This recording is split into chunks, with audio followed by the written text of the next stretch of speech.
Well, Gary Dean was a good solid golfer, and remember, he did not grow up playing golf. He was a caddy, and he honed his skills on his own. So I think a lot of credit should go to Gary Dean and Ray Streeter, who they called Whitey Streeter. Both of those people had to teach themselves, a self-taught golfer who had probably caddy many years and watch very, very good players and pick up the strengths of the very good players and duplicate that strength and then take it out on the golf course. And I think a lot of credit should go to Ray Streeter and Gary Dean, both of them, for sticking with it, teaching themselves basically to play golf and do very well. Yeah. Both of them very powerful golfers. They hit the ball a long ways. But like I say, although many of the better players hit their tee shots, and I'm a firm believer the most important shot in golf is not the putting, it's not the chipping, it's the tee shot.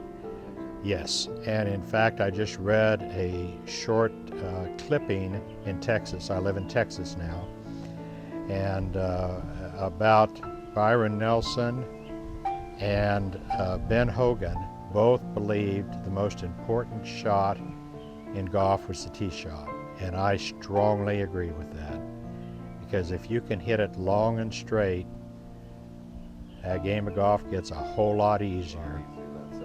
Yeah, that second shot, the likelihood of you getting it closer to the pin is greatly enhanced, and staying out of trouble, that's great. So you're putting for a lot of birdies and your opponents are not. And I'd said earlier, that's the advantage that Johnny Stevens had. I know that Johnny Stevens attempted to go out on the tour in the late 60s, but he happened to come from a kind of a well-to-do family in Wichita. So he always had that waiting for him, and I think he just went back to that life, which had been easy to do.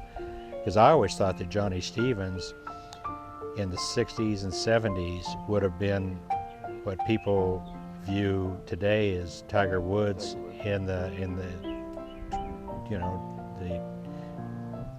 today's, we're recording this in the year 2011, and I always thought that certainly Johnny Stevens hit the ball as far or further than Tiger Woods.